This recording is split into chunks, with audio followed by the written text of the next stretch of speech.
Good morning, everybody. Sorry about the miss technically yesterday. I just got off track with remembering when I actually had one scheduled, and by the time I remembered to do it last night, I knew I had a big field trip with half of our school today, and I didn't want to be very tired for that because I was one of the chaperones and needed to be as energetic as possible. But today we have the second part, the finishing part of chapter 13 of Leviticus.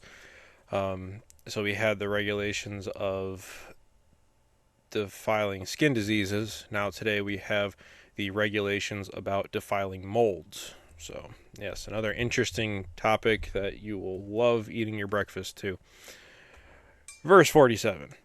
As for any fabric that is spoiled with a defiling mold, any woolen or linen clothing, any woven or knitted material of linen or wool, any leather or anything made of leather, if the affected area in the fabric, the leather, the woven or knitted material, or any leather article is greenish or reddish, it is a defiling mold and must be shown to the priest. The priest is to examine the affected area and isolate the article for 7 days. On the seventh day he is to examine it, and if the mold has spread in the fabric, the woven or knitted material, or the leather, whatever its use, it is a persistent defiling mold, the article is unclean. He must burn the fabric, the woven or knitted material of wool or linen, or any leather article that has been spoiled, because the defiling mold is persistent, the article must be burned. But if, when the priest examines it, the mold has not spread in the fabric, the woven or knitted material, or the leather article, he shall order that the spoiled article be washed. Then he is to isolate it for another 7 days. After the article has been washed, the priest is to examine it again, and if the mold has not changed its appearance, even though it has not spread, it is unclean. Burn it, no matter which side of the fabric has been spoiled.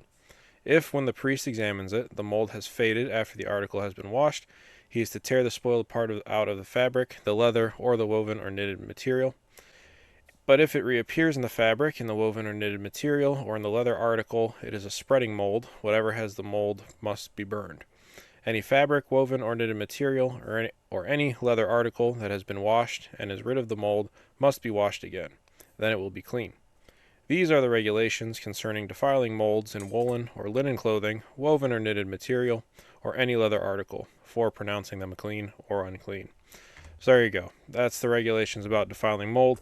I'm trying to kind of self train my speech. I I don't like talking in a way that people can't understand me, and they have to keep asking me what every time I talk to them, which includes obviously looking in their direction when I'm speaking slowly, loudly, clearly, not obnoxiously loud.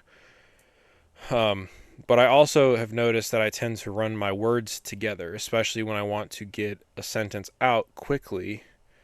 I'll talk like this, and then you can't really understand me because the words are running together. And I drop some letters in there, and it just happens. I guess it's just one thing that I grew up trying to do.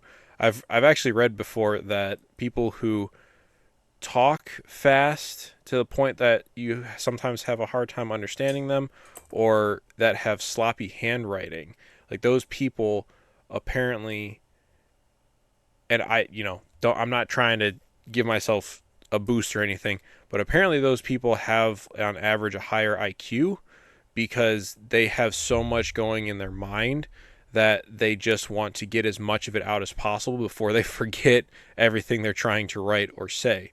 So that's why it's so fast and so sloppy when they write, is because apparently it is because they just want to get it out as fast as possible, and there's just that much information that's going through their head at the same time. I don't know. I'm not going to sit here and say that it's one or the other. Um, my fiance will probably tell you that I overthink for 5 different people, and I still probably think more than that. So that part kind of tracks with what I heard. But as far as the higher IQ on average, I don't know. I don't. I've never been tested for IQ, and I don't necessarily think that I have a higher IQ than the average person. Maybe, I don't know. But anyway, that's kind of an interesting factoid. But based off of, I do want to try to control myself and how I speak, especially in these videos, because this is important information, and I want you guys to be able to understand it when you watch the videos. But that's also why I put the captions up there. So thank you again for that wonderful idea. I'm pretty sure that was my fiance again. She has all the good ideas. All right, that's it for today's video. I'll see you again tomorrow morning.